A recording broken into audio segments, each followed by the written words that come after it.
আজকে যারা সাহারি করে রোজা রাখো, এই সাহারির সুযোগ পাইতি না আমার নবী যদি আল্লাহর দরবারে আরজি না করতেন। কথা বলেন ঠিক কিনা? সারা রাত ধইরা খাইলা, বিবি লইয়া থাকলা, এই সমস্ত কিছু আল্লাহর দরবার থেকে আমার নবী মঞ্জুর করে দিছেন। আজ তুমি আল্লাহ চিনতে চাও, নবী চিনতে চাও না, অথচ নবী না চিনলে আল্লাহ চেনা যায় না, নবী না পাইলে আল্লাহ পাওয়া যায় না, নবীকে খুশি করতে না পারলে আল্লাহর সন্তুষ্টি হাসিল করা যায় না, যায় না, যায় না। অতএব বাবারে, রব্বুল ইজ্জত বলেছেন মাইয়াতির রাসূল ফাকাদ আতা আল্লাহ। সূরা নিসার ৮০ নম্বর আয়াত। আমার আল্লাহ বলেন, যারা নাকি আমার হাবিবুল্লাহর আনুগত্য করেছে তারা আমি আল্লাহর আনুগত্য করেছে, যারা আমার হাবিবুল্লাহর অনুসরণ করেছে তারা আমি আল্লাহর অনুসরণ করেছে, যারা আমার হাবিবের গোলাম হয়েছে তারা আমি আল্লাহর গোলাম হয়েছে। জোরে বলেন আল্লাহু আকবার। নবীর গোলাম হইলে গোলাম হয় কার? নবীর আনুগত্য করলে আনুগত্য হয় কার? নবীর প্রেমিক হইলে প্রেমিক হওয়া যায় কার? নবীকে ভালোবাসলে ভালোবাসেন কে? আমার নবী রাহমাতুল লিল আলামিন রোজা আমাদের জন্য সহজ করে দিলেন। এই জন্যই তো সূরা আল আরাফের ৫৮ নম্বর আয়াতে আল্লাহ বলেন, আমার হাবিব রাহমাতুল লিল আলামিন তোমাদের জন্য এমন হিসেবে আগমন করেছেন, উনি তোমাদের গলা থেকে শাস্তির বেড়ি নামায়া দিছেন। সুবহানাল্লাহ। তোমাদের মাথা থেকে অপমানের বোঝা আমার হাবিব সরাইয়া দিছেন। সাহাবায়ে কেরাম বলেন, হুজুর ও নবী গো, আপনি আমাদের মাথা থেকে বোঝা নামাইছেন, অপমানের বুঝি নাই। হুজুর আমাদের গলার থেকে শাস্তির বেরি নামাইছেন, আমরা বুঝি নাই। আমার নবী বলেন, সাহাবীরা রে, মানুষের মাথার থেকে অপমানের বোঝা আমি নবীর উসিলায় আল্লাহ নামায়া দিছি। এই বিষয়টা হলো মুসা নবীর জামানায়, অন্যান্য নবীদের জামানায় তাদের উম্মতেরা মানুষগুলো দিনের বেলা যত গুনাহের কাজ করত, রাতের বেলা ঘরে ঢুইকা যখন ঘুমাইতো, ঘরের দরজা বন্ধ করলে রে সকালবেলা ঘুম থেকে উঠা দেখতো সবার দরজায় আল্লাহর কুদরতি ভাবে লেখা উঠা গেছে গতকাল সে কি কি গুনাহ করেছে। সুবহানাল্লাহ। মানে কি কি গুনাহ গতকালকে করছে এটা রাত্রে বেলা তার দরজায় লেখা উঠে গেছে। সকালবেলা একজন আরেকজনের দরজার সামনে গিয়ে দাঁড়ায় থাকতো, দেখি কালকে তুই কি করছো। নূর নবী রাহমাতুল লিল আলামিন বলেন, আমার মালিক রব্বুল আলামিন যখন অন্য নবীদের উম্মতদের ব্যাপারে এমন সিদ্ধান্ত নিয়েছেন, আমি নবী রবের দরবারে সুপারিশ করেছি, আরজি করেছি, ফরিয়াদ করেছি, ও আমার মালিক, আমার উম্মতে সারাদিন যত গুনাহ করে এই গুনার কথা তার ঘরের দরজায় যদি লেখা হয়ে যায়, আল্লাহ আমার উম্মত এই দুনিয়ায় আত্মহত্যা করা ছাড়া আর কোন রাস্তা থাকবে না। আল্লাহ গো, আমার উম্মত যদি সম্মান নিয়ে বাঁচতে না পারে, আমার উম্মত বেঁচে থাকতে পারবে না, আত্মহত্যার পথ বেছে নিবে। ও আমার মালিক, আমার উম্মতের জন্য আল্লাহ আপনার এই বিধানটাকে সহজ করে দেন। রব্বুল ইজ্জত বলেন, হুজুর কিভাবে সহজ করলে আপনি খুশি হবেন? আমার নবী বলেন, রব্বি হাবলি উম্মতি, আমার উম্মতকে তার গুনাহ সহকারে আমি নবীর কাছে হেবা করে দেন, দান সূত্রে দলিল করে দেন। আমার উম্মত যত গুনাহ করেছে সমস্ত গুনাহ আপনি জানবেন, আমি জানবো, আমার উম্মত জানবে, এর বাইরে যেন কেউ না জানে। জোরে বলেন সুবহানাল্লাহ। আল্লাহ কবুল করলেন। এই জন্য আমরা দিনভর পাপ করে রাইতে আরামে নিশ্চিন্তে ঘুমাইতে পারি, নইলে উপায় ছিল না রে, নইলে উপায় ছিল না। অপমানের বুঝা মাথায় নিয়া দুনিয়ায় ঠাঁই নেওয়ার মতো কোনো জায়গা খুঁজে পাওয়া যাইত না। এই জন্য আল্লাহ কয় আমার হাবিবুল্লাহ তোমাদের মাথা থেকে বড় বোঝা নামায়া দিছেন। নবী গো নবী, আমাদের গলা থেকে আল্লাহর আযাবের শিকল আপনি খুলে দিয়েছেন, এই বিষয়টা যদি একটু বুঝায়া বলতেন। আমার নবী বলেন, শোনো, মাহে রমজানুল মুবারকে ঠিকভাবে রোজাগুলি পালন করবেন। বলবেন হুজুর, রমজানের রোজাগুলি যদি ঠিকভাবে পালন করি তাইলে লাভ হবে কি? আমার আল্লাহ কুরআনুল কারীমে সূরা বাকারার 183 নম্বর আয়াতে কারিমা শেষের অংশে বলেন, ইয়া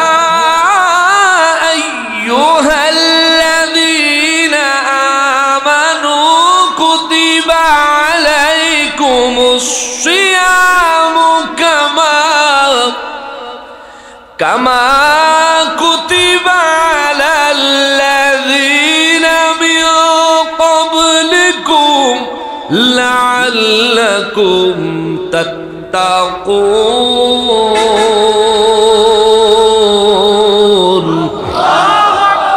রব্বুল আলামিন বলেন, হে ঈমানদারেরা রে, তোমাদের উপর আমি আল্লাহ রোজা ফরজ করলাম যেমনি ভাবে তোমাদের পূর্ববর্তীদের উপর রোজা ফরজ করেছিলাম। এই ঈমানদার, আমি তোমাদের উপর রোজা ফরজ করেছি তার কারণ হলো লাআল্লাকুম তাত্তাকুন, দুনিয়ায় যেন তোমরা তাকওয়াবান হইতে পারো, তাকওয়া অর্জন করতে পারো।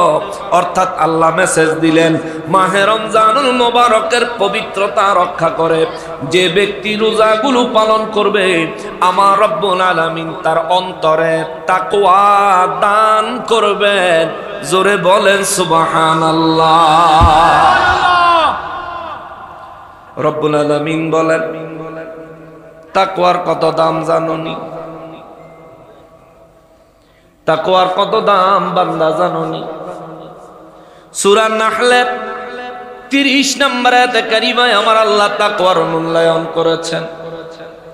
আল্লাহ বলেন, তাকওয়ার দাম কত জানোনি? আল্লাহ গো কত? আল্লাহ বলেন, যে ব্যক্তির অন্তরে তাকওয়া আছে, এই ব্যক্তিরই যখন মওতের সময় হাজির হয় রে, মওতের সময় যখন তাকওয়াবানের হাজির হয়ে যায়, রব্বুল ইজ্জাত বলেন, আমি রব্বুল আলামিন ওই ব্যক্তির জন্য জান্নাত থেকে খুশখবর নিয়া কিছু ফেরেশতা পাঠায়। আওয়াজ করে বলেন সুবহানাল্লাহ। মাহে রমজানের রোজা রাখলে অন্তরে তাকওয়া পয়দা করে দিবেন কে? আর আল্লাহ কয়, তাকওয়াবানের মওতের সময় আমি রব্বুল ইজ্জাত জান্নাত থেকে ফেরেশতা পাঠায় সুসংবাদ দিয়া। ফেরেশতারা কি বলে দেখেন, আল্লাহ বলেন, বিসমিল্লাহির রহমানির রহিম, وقيل للذين اتقوا ماذا أنزل ربكم قالوا خيرا। আওয়াজ করে বলেন আল্লাহু আকবার। আল্লাহ বলেন, ওয়াকিলা লিল্লাযীনা ইত্তাকাউ, যখন জান্নাতি ফেরেশতারা তাকওয়াবান ব্যক্তির মওতের সময় হাজির হইয়া, মওতের সময় যখন তাকওয়াবানের জন্য আমি আল্লাহর পক্ষ থেকে ফেরেশতা নাজিল হয়, আল্লাহ বলেন, ওয়াকিলা ফেরেশতারা তাকে বলে, লিল্লাযীনা ইত্তাকাউ, তাকওয়াবান ব্যক্তিকে ফেরেশতারা জিজ্ঞেস করে বলে, মাযা আনজালা রাব্বুকুম, আপনার প্রতিপালক, আপনাদের প্রতিপালক, আপনাদের রব ওই আল্লাহ আপনাদের জন্য কি কি দিয়েছেন, নাজিল করেছেন? জোরে বলেন সুবহানাল্লাহ। রব্বুল আলামিন বলেন, জান্নাত থেকে কিছু ফেরেশতা পাঠায় ওই ব্যক্তির মৃত্যুর সময় যার অন্তরে তাকওয়া আছে। জোরে কন্যা সুবহানাল্লাহ। তাকওয়া আছে কার অন্তরে? রোজাদারের অন্তরে। সুবহানাল্লাহ। রব্বুল আলামিন বলেন, জান্নাত থেকে রহমতের ফেরেশতারা এসে ওই তাকওয়াবান ব্যক্তিকে জিজ্ঞেস করে, মাদা আনজালা রাব্বুকুম, তোমাদের প্রতিপালক তোমাদের জন্য কি নাজিল করেছেন?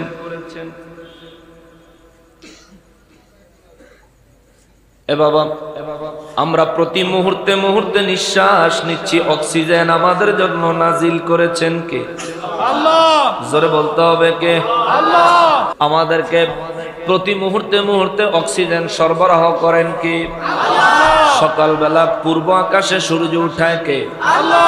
সন্ধ্যাবেলায় পশ্চিম আকাশে সূর্য ডুবায় কে? আল্লাহ। ওরে জানো কি জানতে পারো, বুঝো কি বুঝতে পারো, সকাল বেলায় পূব আকাশে সূর্য উঠায় কে? ওরে গভীর রাতে নীল আকাশে চন্দ্র দেখায় কে? এই সকলেই খোদারি দান, নবীর অবদান, ঠিক কিনা? রব্বুল আলামিনের হাবিব রহমাতুল লিল আলামিনের নূরানি জবান মোবারকে আল্লাহ জানায়, নবী গো, বিশ্ববাসীকে বলে দেন, মানুষ রোজা রাখার মাধ্যমে যদি অন্তরে তাকওয়া হাসিল করে, আমার ওলিদের সোহবত হাসিল করার মাধ্যমে যদি অন্তরে তাকওয়া হাসিল করে, বুঝবেন, শুধু রোজা দিয়া তাকওয়া হাসিল হয় বিষয়টা কিন্তু এমন না। তাকওয়া হাসিলের জন্য আল্লাহর ওলিদের দরবারে যাইতে হবে। কোন ভাবে রোজা রাখলে ডাইরেক্ট কবুল হয়ে যাবে, এটা আল্লাহর ওলিরা ভালোভাবে জানেন। এই ট্রেনিং ওলি আল্লাহদের কাছ থেকে অর্জন করতে হবে। কোন নামাজে আপনার মেরাজ হয়ে যাবে, এই খবর আপনি জানেন না, আমি আপনারে এই মেসেজ দিতে পারবো না। এই মেসেজ যারা দিতে পারবে তারা হলেন কাশফ খোলা আল্লাহর ওলিরা, যাদের প্রত্যেকটা সেজদা এক একটা মেরাজ। জোরে বলেন সুবহানাল্লাহ। এই জন্যই তো আল্লাহ কুরআনুল কারীমের মধ্যে বলেন, ইয়া আইয়ুহাল্লাযীনা আমানুত্তাকুল্লাহা ওয়া কুনু মা'আস সাদিকিন। হে ঈমানদারের দলেরা রে, আমি আল্লাহর ভয় তাকওয়া তোমার অন্তরে পয়দা করো। আমি আল্লাহর ভয়টা কেমন ভাবে পয়দা করলে যথোপযুক্ত হবে? রব্বুল ইজ্জাত বলেন, যথোপযুক্ত আমি আল্লাহর ভয় অন্তরে পয়দা করতে হইলে ওয়া কুনু মা'আস সাদিকিন, আমার ওলি আল্লাহদের সঙ্গ লাভ করো, আমার ওলিদের সোহবত হাসিল করো, সৎ ব্যক্তিদের সঙ্গ লাভ করো। কেননা সৎ সঙ্গে স্বর্গবাস, অসৎ সঙ্গে সর্বনাশ। কথা বলেন ঠিক কিনা? ওলিদের কাছ থেকে আপনি হাতে কলমে তাকওয়া শিখতে পারবেন। এটা এই থিওরিক্যাল বিষয় না, ওটা প্র্যাকটিক্যাল বিষয়। তাকওয়া হলো এমন এক বিষয় যেটা কলব থেকে কলবে ট্রান্সফার হয়। সুবহানাল্লাহ। এটা দেখা যাওয়ার বিষয় না। যেমন কই এই যে কারেন্টের তার আসেনি, তারের ভিতরে কারেন্ট আসেনি, হ্যাঁ, দেখাই পারবেন নি আমার একটু? এতগুলি মানুষ মিললা একটু কারেন্ট দেখাই পারতেন না আমারে? কারেন্ট যদি দেখতে হয় তাহলে লাইন দিতে হবে লাইটের গোড়া, ঠিক কিনা বলে? লাইটের মধ্যে কারেন্ট নাই, কিন্তু লাইট যখন তারের কাছে লাগাইবেন, তারের ভিতরে কারেন্ট আছে, দেখা যায় না। লাইটের ভিতরে কারেন্ট নাই, লাইট যখন তারের মধ্যে লাগাইছেন, লাইট কারেন্ট দেখায় দিছে, জ্বলে উঠছে। আল্লাহর ওলিদেরকে দেখা বুঝার উপায় নাই। যখন গিয়া তার কদমে পড়বেন, তার সঙ্গে যখন সোহবতের সম্পর্ক তৈরি করবেন, কোন আল্লাহর ওলি যদি আপনার দিকে নেক নজর দেয়, আপনি যদি সূরা হন, গাউসে পাকের মতো বেলায়েতের পাওয়ার থাকলে চোরকে মুহূর্তে আল্লাহর ওলিরা ওলি বানায় দিতে পারে, ঠিক কিনা বলেন? তাইলে ওলি আল্লাহ, তার ভিতরে এমন পাওয়ার আছে। অনেকে কইব কি পাওয়ার আছে, দেখাও তো দেখি। এ বেটা, আমার নবী বলেছেন, রাস্তা দিয়ে চলে পাগলের নেই, গায়ে ঠিক মতো কাপড় নাই, দেখতে পাগলের মতো লাগে, মানুষ তারে গুরুত্ব দেয় না। এমন ব্যক্তিদের মধ্যে আমি নবীর এমন প্রিয় খাঁটি উম্মত আছে, আল্লাহর এমন ওলি আছে, এই সিরা কাপড়ওয়ালা ধুলাবালি মিশ্রিত মাখা চুল এলোমেলো এই ব্যক্তিটা যদি আল্লাহর কাছে কিছু চায়া বয়, আমার আল্লাহ সাথে সাথে দিয়ে দেয়। সুবহানাল্লাহ, নবীজির হাদিসে মোবারক। আর আমাদের দেশে বেয়াদফের দলেরা এক বেয়াদফরে প্রশ্ন করছে যে হুজুর এই ওলি আল্লাহ কারা, তাদের কাছে সোহবত হাসিল করার বিষয় কি? হাতে কয় ওলি বলতে কিছু নেই। ওলি আল্লাহ বলতে বলে কিছু নাই, অথচ আল্লাহ বলেন আলা ইন্না আউলিয়া আল্লাহি। ডাইরেক্ট আউলিয়া আল্লাহ শব্দটা ব্যবহার করছেন কে? আল্লাহ। মানে ফাদাম দামায় কয় এই ওলি আল্লাহ বলে কোরআন হাদিসের কোন জায়গাত নাই। আব্দুর রাজ্জাক বিন ইউসুফ তার এই ওয়াজে তার ফুতে এমন হেদায়েত হইছে, তার ফুতে মাহফিলে ওয়াজ করে। আবু জাহেল মুসলমান ছিল হেগমত, আবু জাহেল বেলে মুসলমান ছিল, হেতের ফুতে কয়, হেতের ফুতে কয় মতর বেলে। পরে আমি বুঝছি দেন একবারে ঠিক, একবারে ঠিক। তোরা মুসলমান আবু জাহেলের মতন, আবু জাহেলে মুসলমান তোদের মতো, আমরা মুসলমান আবু বকরের মতো, ঠিক কিনা বলেন? আমাদের সম্পর্ক আবু জাহেলের সাথে না, তোমাদের সম্পর্ক আবু জাহেলের সাথে, যার কারণে আবু জাহেল আমার নবীর দোষ খুঁজতো, তোরাও আমার নবীর দোষ খুঁজোস, ঠিক কিনা বলেন? তোমরাও আমার নবীর দোষ খোঁজো, খুঁজতে থাকো, অসুবিধা নাই। আমার নবীর দোষ খুঁজতে খুঁজতে আবু জাহেল যেখানে তোমরাও সেখানে। বদর যুদ্ধের পরে হযরত আব্দুল্লাহ ইবনে ওমর রাদিয়াল্লাহু তাআলা আনহু বলেন, একদিন আমি বদরের প্রান্তরে দাঁড়িয়ে আছি, হঠাৎ করে বড় এক পাহাড় জমিন ফেটে গিয়ে বড় এক গুহা হয়ে গেল। সেখান থেকে একটা লোক দৌড়ে বাহির হয়ে আসলো, তার পুরো শরীর আগুনে জ্বলছে, পিছনে তাকে আগুনের একটা শিকল দিয়া জড়ায় রাখছে, পিছন থেকে কে যেন টানতেছে। সে দৌড়ে বাইর হয়ে আইসা আমার কাছে বলতেছে, একটু পানি দাও, একটু পানি দাও, একটু পানি দাও। আব্দুল্লাহ ইবনে ওমর রাদিয়াল্লাহু তাআলা আনহু বলেন, আমি তো বুক হয়ে গেছি গা, মাটি ফাইটটা একটা মানুষ বাইরিলো, গায়ে আগুন জ্বলতেছে, আমার কাছে পানি চায়, আমি কি দিব না? দিতাম না, আমার হাত পাও চলে না, গেছে কার অচল হয়ে শরীর ছেড়ে দিছে। আমাকে দেশে অনেকে দেখবেন বুধ দেখলে শক্ত হইয়া হারিয়ে যায়, আছে না? আমার এক চাচি আছে, নাম কইতাম না, আমার বাড়ির আমার একজন চাচি আছে, কাকি আছে না, তো ওনার ঘরে রাত্রে শীত কাটতে চোর ঢুকছে। তা আমার কাকা আবার বিদেশে থাকতেন, ঘরের মধ্যে যে চোর ঢুকছে, আমার কাকি মাথার কাছে বড়ি দাও লয়ে ঘুমাইতো, যেহেতু একা একা বাড়িতে থাকে, আমার কাকা বিদেশে। তো যখন চোর ঢুকছে, আমার কাকি টের পাইছে যে চোর ঢুকছে, শীতানের টানে আসতে বড়ি দাওটা বাইর করে দৌড়ে আইছে চোরের দিব কোপ। চোর নিচে যেটা ছিল সেটা শীত দিয়ে উল্টা বাইরে দিছে দৌড়, আরেকটা ছিল কাড়, গড়ের কাড়ের টানে হেটা যখন লাভ দিয়া পড়ছে, আমার কাকি হে চোরের দিকে অজ্ঞান হয়ে গেছে।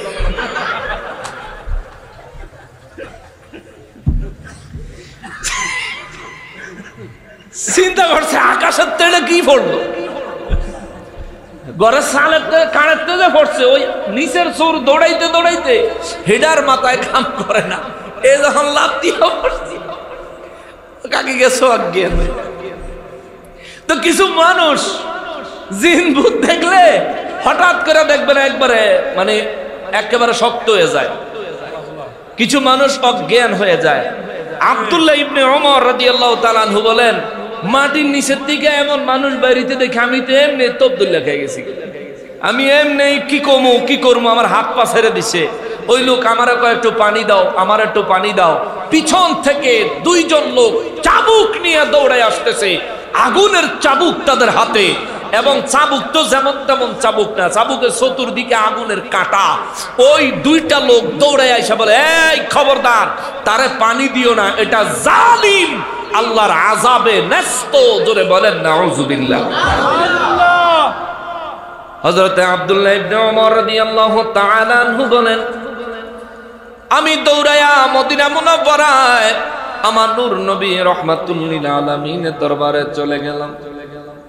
নবীজির দরবারে যাই আমি দাঁড়াইতে পারি না, শরীর থরথর করে কাঁপতেছে। আমার নবী বলেন, আব্দুল্লাহ রে, কি হইল তোমার, শরীরটা এমন কাঁপে কেন? আব্দুল্লাহ ইবনে ওমর রাদিয়াল্লাহু তাআলা আনহু বলেন, নবী গো, আমি এটা কি দেখলাম গো নবী, আমি জীবনে কোনোদিন এমন কিছু দেখি নাই। নবী বলেন, কি দেখলা? হুজুর, জমিন ফেটে একটা লোক বের হয়ে আসলো, যার গায়ের মধ্যে আগুন জ্বলতেছে। এই মানুষটার কোমরের মধ্যে, এই মানুষের গলার মধ্যে আগুনের শিকল লাগানো, দুইটা শিকল, দুইজন ব্যক্তি পিছন থেকে টেনে ধরে আছে। তাদের হাতের মধ্যে আবার আগুনের চাবুক দেখলাম। এই যেই মানুষটা মাটি ফেটে বের হয়ে আসলো, ওই জ্বলন্ত মানুষটা আমার কাছে পানি চাইলো। আর যারা পিছন থেকে শিকল ধরে টানতে টানতে আসলো, ইয়া রাসূলুল্লাহ, ওই দুইজন ব্যক্তি আমারে পানি দিতে নিষেধ করলো। আমি কি করব? আমি একেবারে দিশাহারা হতভম্ব হয়ে গেছি, যার কারণে আমি চুপ করে দাঁড়িয়ে আছি। কিছুক্ষণের মধ্যে ওই দুইজন লোক চাবুক মারতে মারতে এই লোকটারে মাটির নিচে নিয়ে গেল। আবার জমিনটা আগের মতো হয়ে গেল। নবীজি, এটা আমি কি দেখলাম? জীবনে কোনোদিন এমন কোনো ঘটনা দেখি নাই গো নবীজি। আমার নবী বলেন, চিনো নাই, বুঝো নাই, তুমি কারে দেখছো? আব্দুল্লাহ, তুমি কি জানো নি? কয়, জি না হুজুর, আমি তারে চিনি না। আমার নবী বলেন, তুমি যারে দেখেছো আমি তোমার সঙ্গে ছিলাম না, কিন্তু তুমি যারে দেখছো তুমি তারে চিনো না, আমি নবী তারে চিনি।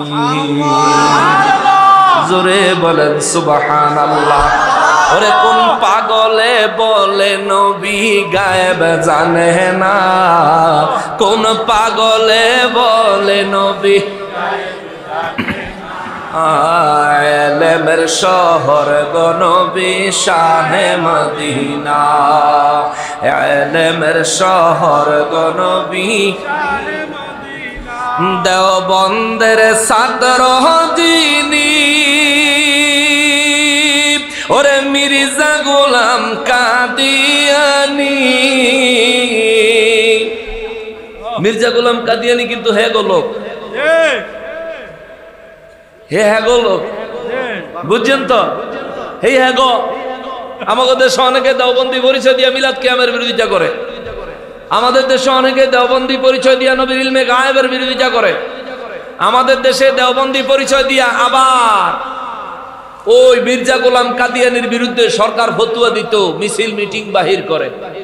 তবে মিছিল করার জন্য তাদেরকে ধন্যবাদ, তোমরা দেওবন্দি হইল ওই মির্জা গোলাম কাদিয়ানি বেয়াদবের পক্ষে না, তার জন্য তোমাদেরকে ধন্যবাদ। কিন্তু আফসোস রইল তোমাদের জন্য, ওই জায়গায় যেই মাদ্রাসা আমার নবী নিজে হাজির হয়ে লাঠি দিয়া দাগ দিয়া 9 জায়গায় দাঁড়ায়া দাঁড়ায়া আবুল কাসেম নানুতুবিরে দেখায়া দিছে, এখানে দ্বীনের মাদ্রাসা, দ্বীনের মজলিস করবা।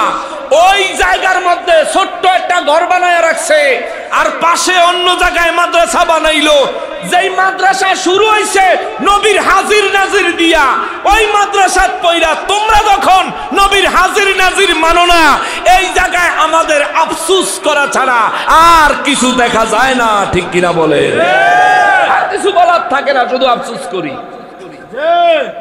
দেওবন্দের পরিচয় দাও, অথচ দেওবন্দ মাদ্রাসা নবী হাজির নাজির হয়ে তারপর দেওবন্দ মাদ্রাসার দাগ দিয়ে গেছে।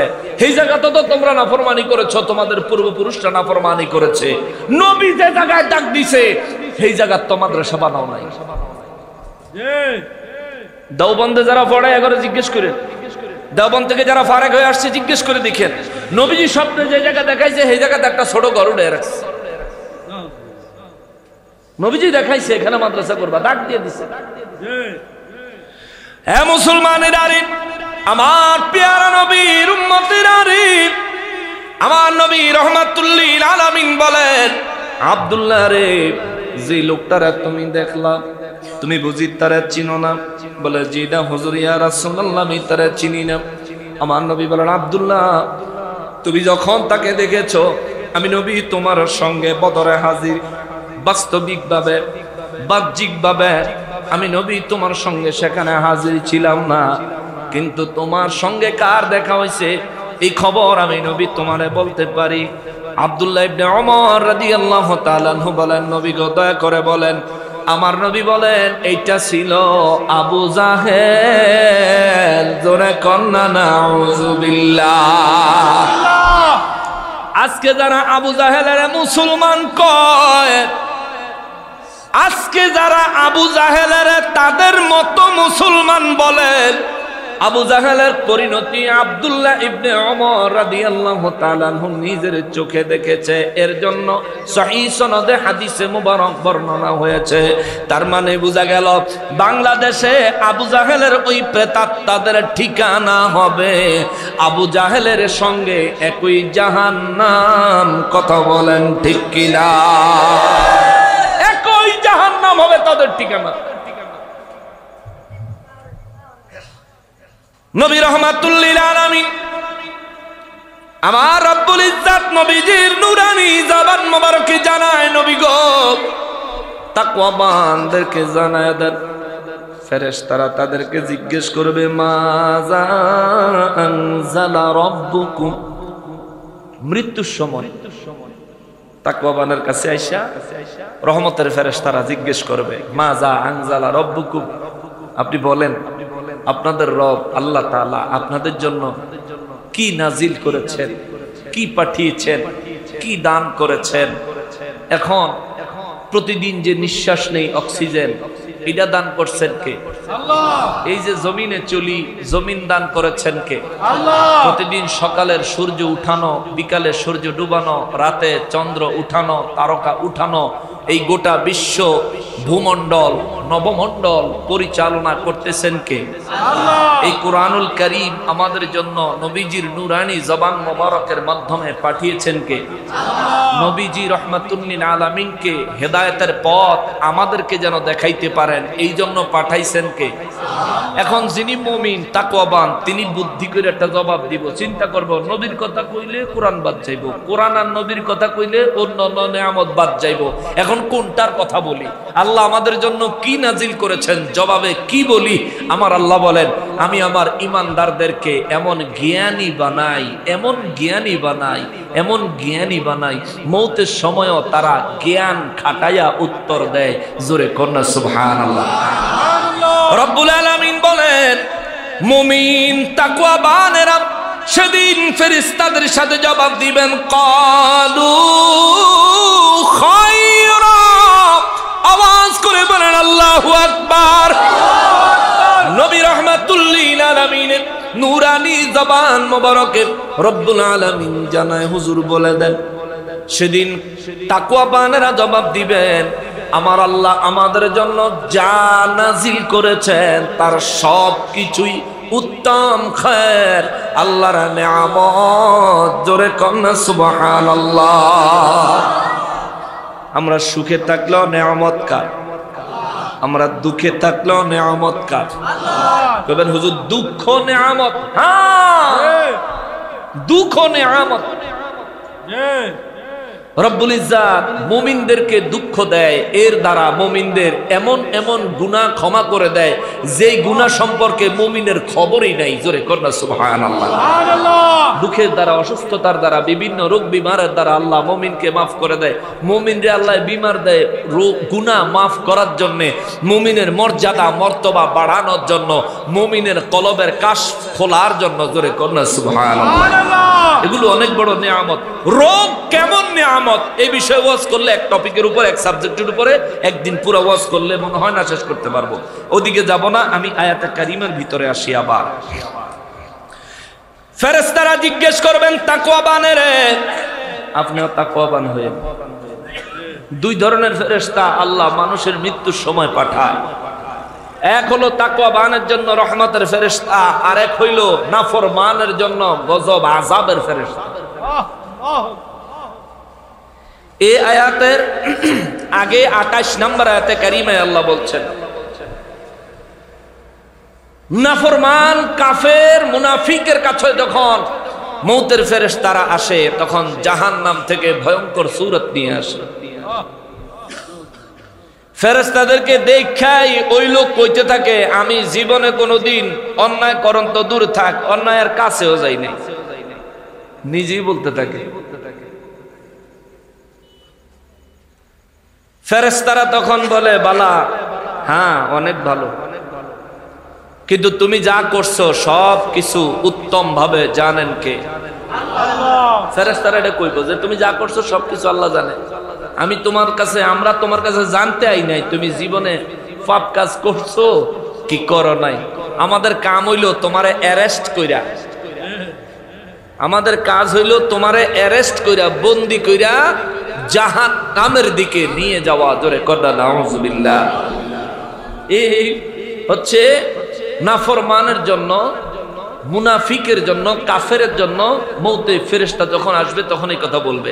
আর মুমিন যিনি তাকওয়াবান তারে কি বলবে? মাযা আনজালা রাব্বুকুম, তোমাদের প্রতিপালক তোমাদের রব তোমাদের জন্য কি নাজিল করেছেন। ওই তাকওয়াবান ব্যক্তি তখন জ্ঞান খাটায়া জবাব দিবেন, ক্বালু খায়রা, আমার আল্লাহ আমাদের জন্য যা নাজিল করেছেন সব উত্তম উত্তম উত্তম। জোরে কন্যা সুবহানাল্লাহ।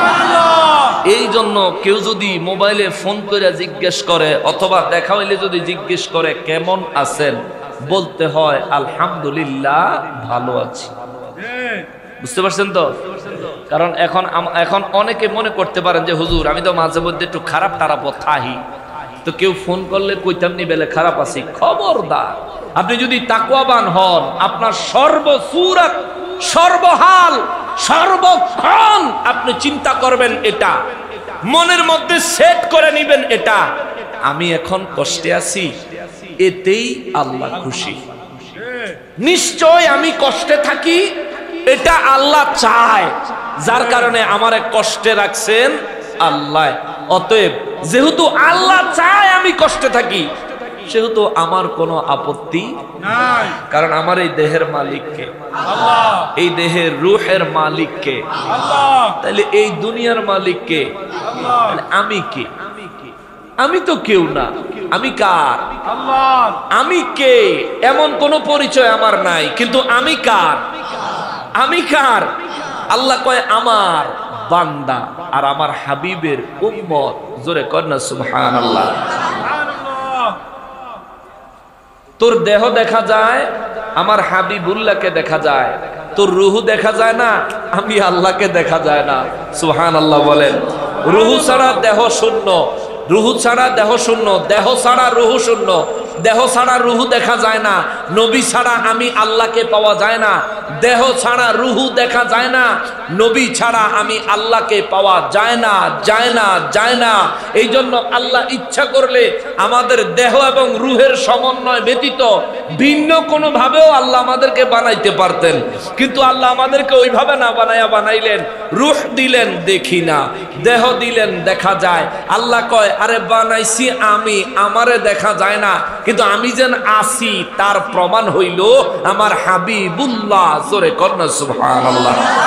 যেমন এই দেহের ভিতরে রুহু আছে, প্রমাণ কি? দেহ যখন জিন্দা, এটা হইল প্রমাণ রুহু আছে দেহের ভিতরে। আমার নবী রাহমাতুল লিল আলামিন আছেন, হায়াতুন নবী, জিন্দা নবী, নূর নবী, নবীদের নবী, উম্মতের কান্ডারি নবী। এই বিষয়ের উপর পূর্ণ আকীদা বিশ্বাস রাখতে হবে, নবীকে ভালোবাসতে হবে প্রাণের চাইতেও বেশি, সমস্ত মানব জাতির চাইতেও বেশি, আল্লাহর तमाम সৃষ্টির চাইতেও বেশি। যখন নবীর ভালোবাসা হবে, আল্লাহ কয় বান্দা তুই দুনিয়ায় তাকওয়াবান, কবরে আমি আল্লাহর জান্নাতের মেহমান। সুবহানাল্লাহ। এটা বুঝলে অনেক কিছু, না বুঝলে কিছুই না। অনেকে খালি প্রশ্নের পর প্রশ্ন করব, কইরা কইরা লাস্ট পর্যন্ত উত্তর দিলেও বুঝতে চায় না। মিস্টার আবু জাহেল মার্কা, আল্লাহ হেদায়েত দেখ। জোরে কোন আমিন। রব্বুল আলামিন বলেন, ফেরেশতারা যখন জিজ্ঞেস করবে তোমাদের রব তোমাদের জন্য কি নাজিল করেছেন, ওই ব্যক্তি যখন বলবেন তাকওয়াবানে ক্বালু খায়রা, আমার রব আমার জন্য যা নাজিল করেছেন সব উত্তম, সব উত্তম, সব উত্তম, মহা কল্যাণ ছিল রে। আমার রব্বুল ইজ্জত বলেন, তারপরে ফেরেশতারা বলবেন ক্বাল লিল্লাযিনা আহসানু ফি হাযিহিদ দুনিয়া হাসানাতুন ওয়া লাদারুল আখিরাতু খায়র। রব্বুল আলামিন বলেন, নবী গো, ও নবী বিশ্ববাসীকে বলে দেন দুনিয়ায় যারা উত্তম আমল করে, দুনিয়ায় যারা নেক আমল করে, দুনিয়ায় যারা ভালো ভালো কাজ করে, এই মানুষগুলার জন্য ওয়ালাদারুল আখিরাতু খায়র, এই মানুষগুলার জন্য আখিরাতে আমি আল্লাহ কিছু ঘর বানায়া রাখছি গো। এই ঘরগুলো হলো, আমি রব্বুল ইজ্জতের ভাষায় এই ঘরগুলো হইল মহা কল্যাণময়, উত্তম উত্তম, এত ফ্যাসিলিটি পূর্ণ, এত ফজিলত পূর্ণ। আমি রব্বুল আলামিন ইমানদারদের জন্য এই ঘরগুলো, তাকওয়াবানদের জন্য এই ঘরগুলো বানাইছি। ওয়ালা নি'মাতারুল মুত্তাকিন,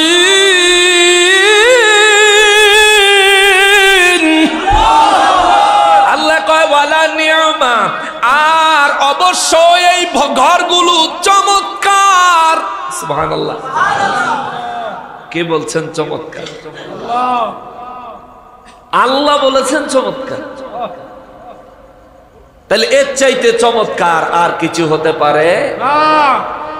আল্লাহ বলেছেন চমৎকার, ওয়ালা নি'মা, আর এটা বড়ই চমৎকার, মহা চমৎকার, দারুল মুত্তাকিন, এবং এই মহা চমৎকার ঘরগুলো মুত্তাকিদের জন্য, তাকওয়া অর্জনকারীদের জন্য, যারা সব সময় অন্তরে এই ভয় রাখে, আমি যাই কিছু করি দেখতেছেন কে আল্লাহ, আমি যাই কিছু বলি শুনতেছেন কে আল্লাহ, আমি যাই কিছু ভাবি আমার অন্তরের কথাগুলো দেখেন এবং শোনেন কে আল্লাহ। এই ভয়টা যে ব্যক্তি অন্তরে রাখে এবং অন্তরে এই ভয়টা পয়দা করার মাধ্যমে যেই ব্যক্তি পরবর্তী জিন্দিগি, তার জিন্দিগি আল্লাহর ইবাদতের মধ্যে কাটায়। কেমন ইবাদত? লিল্লাযিনা আহসানু ফি হাযিহিদ দুনিয়া হাসানা, এই দুনিয়াতে যারা আমি আল্লাহর ইবাদত বন্দেগী করে, উত্তম আমল করে, উত্তম আমল করে, উত্তম আমল করে। আল্লাহ বলেন নাই শুধু নামাজ, আল্লাহ বলেন নাই শুধু রোজা, আল্লাহ বলেন নাই শুধু হজ যাকাত, আল্লাহ বলেন নাই শুধুমাত্র নফল ইবাদত। আবার নফল ইবাদত আল্লাহ বাদও দেয় নাই। তার মানে বুঝা গেল আল্লাহ বলেন নেক আমল, এই নেক আমলের ভিতরে আল্লাহ বললেন উত্তম আমল, উত্তম আমলের ভিতরে নামাজ, রোজা, হজ, যাকাত, মিলাদ, কিয়াম, ওয়াজ, মাহফিল, ইবাদত বন্দেগী, জিয়াফত, দাওয়াত, কোরআন তেলাওয়াত, কোরআনুল কারীমের খতমে কোরআন, শবিনা খতম, খতমে তারাবি, তারাবির নামাজ সহ সমস্ত ইবাদত, তরিকতের মাশায়েখদের ওয়াজিফা সহ সমস্ত ইবাদত এর ভিতরে আছে না নাই? কারণ আল্লাহ বলছেন লিল্লাযিনা আহসানু ফি হাযিহিদ দুনিয়া হাসানা। সুবহানাল্লাহ। যে ব্যক্তি এই দুনিয়ায় উত্তম আমল করে, এখন উত্তম আমল কি? আপনি একজনকে একটা ভালো কথা বললেন, নিয়ত থাকবে কি আমি ভালো কথাটা বললাম, আল্লাহ আমাকে সওয়াব দিবেন। এই নিয়ত যদি থাকে এটা আপনার ভালো আমল, সওয়াব হবে, সওয়াব হবে, সওয়াব হবে। কেমন সওয়াব হবে শোনেন। অনেকে বলে কোরআনে নাই, হাদিসে নাই, সুন্নিরা বেদাতি বলে কিনা বাবা? আজকেও টুপির সাথে কথা হইছে যে বাহাদুর শাহ হুজুরের পায়ের মধ্যে মানুষে চুমা দেয়, এইটা নিয়ে। তো পরে আমি ওনাকে বুঝায় বললাম যে দেখেন হাদিস শরীফের কিতাবের মধ্যে কদম বুসি নামক অধ্যায় আছে। কদম অর্থ পা, বুসি অর্থ হইল চুমু দেওয়া।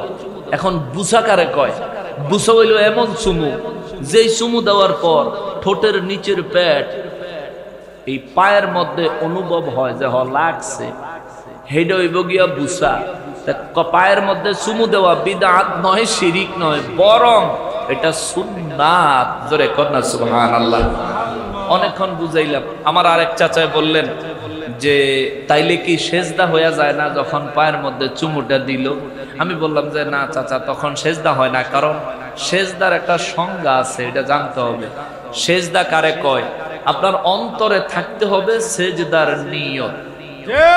আপনার অন্তরে থাকতে হবে যে আমি আল্লাহর পরিবর্তে আল্লাহর সমতুল্য মনে করে বাহাদুর শাহ হুজুরের সেজদা দিতেছি। এটা নিয়ত অন্তরে থাকলে তাইলে শিরিক হইবে। আর সেজদার জন্য আপনার 8টা ক্রাইটেরিয়া পূর্ণ করতে হবে। কয়টা? 8টা নিয়ম পূর্ণ করতে হবে। 1 নাম্বার, সেজদায় যখন যায় আল্লাহু আকবার বলে যায়। আপনি পীরের কদমে, ওলি আল্লাহদের কদমে, আওলাদের রাসূলদের কদমে মানুষ যখন চুমু দেয় তখন কেউ আল্লাহু আকবার সেজদার নেয় কিবলামুখী হইয়া এরপরে পড়ে না। 1 নাম্বার আল্লাহু আকবার বলে সেজদা যেতে হবে। 2, সেজদা কিবলামুখী হইয়া পশ্চিম দিকে ফিরা দিতে হইব। 3, সেজদায় যাওয়ার আগে প্রথমে জমিনে হাঁটু লাগবে, তারপরে হাত, তারপরে নাক, তারপরে কপাল, তারপরে জবানে থাকবে সুবহানা রাব্বিয়াল আ'লা। এরপরে সেজদার থেকে উঠার সময় থাকবে আল্লাহু আকবার। সেজদার নিয়ত থাকবে রব্বুল আলামিনকে দিলাম, অথবা রবের পরিবর্তে ইবাদতের যোগ্য মনে করে কাউকে দিলাম। তারপরে গিয়া শিরিক হইব। শিরিক কত সোজা না। আমার চাচায় কয়, বাবারে জীবনে এই কথাটা কেউ বুঝায় না। চাচায় কয়, বাবা সবে কদরের সময় তোমার কি আউন লাগবে? আমার কাকায় কয়, সবে কদরের সময় তোমার আউন লাগবো। এই কথাগুলো আমাদেরকে খোলাসা করে বুঝান লাগবো। আমরা তো মনে করতেছি না জানি কত বড় পাপ, তুমি দি কইতেছো এটা বলে সুন্নাত। আমি বললাম, হ্যাঁ চাচা এটা সুন্নাত, এটা বুঝতে হবে। কেউ যদি কই বলে মাথা নোয়াই সেদিকে শিরক হয়ে গেছে, তো তারে কইবেন বলে ইরি দান তখন লাগাইবো, কল্লা কি তখন বাঁশের আগা টাঙ্গাইয়া থুইয়া টানাইব লাগাইবো। রোয়া রয় না আমাদের এলাকার, রোয়া রয় না, ইরি দান লাগায়নি, তখন তো ফাঁসাটাই উপরে কল্লাটা নিচে। ঠিক না বাবা? যারা কাজ করে ক্রিটিসাইজ করছি না, ওরা কাজ করে কষ্ট করে এই ক্ষেতের ভিতরে ধান লাগায়, ধান হয় এর লেগে দুগা ভাত খায়। আর নাহলে সাইলের কেজিও মাঝে মধ্যে 500 টাকা হইতো, পেঁয়াজ লাগাই অত মাঝে মধ্যে 350 টাকা কিনা খাই। কেন তুই ধান খেত? ধান যখন লাগায় মাথাটা তখনও নিচে, এর লেগে কি কইবেন শিরিক হয়ে গেছে? যেই লোক মাথা নিচু করলে কয় শিরিক হয়ে গেছে, হেবেডারে কইয়েন বলে আপনার পকেট থেকে কলম পড়ে গেলে আপনি কলম তুলেন কেন? জিজ্ঞেস করুন। তখন আপনার মাথাটা কি ছাদের উপরে থুইয়া লড়বি? বেয়াক্কল মানুষ, সেজদা বুঝে না, যারা না তারে শিরিকের ফতুয়া লাগাইয়া দেয়। আস্তাগফিরুল্লাহাল আযীম। তো যে কথাটা বলতে বলতে এদিকে আসলাম, কোন কথাটা কইতে লইছিলাম মনে আসেনি আপনার? হ্যাঁ, ওয়ালা নি'মা দারুল মুত্তাকিন। আর ওই মুমিনের ঘর আমি আল্লাহ রাব্বুল ইজ্জাত যা মুমিনকে দান করব, এটা আমি আল্লাহ বলেছি, সেটা অবশ্যই চমৎকার। জোরে কর সুবহানাল্লাহ। আল্লাহ বলছেন চমৎকার, তার মানে এর চাইতে শ্রেষ্ঠ কোন চমৎকার হইতে পারে? হইতে পারে? এরপরে আসেন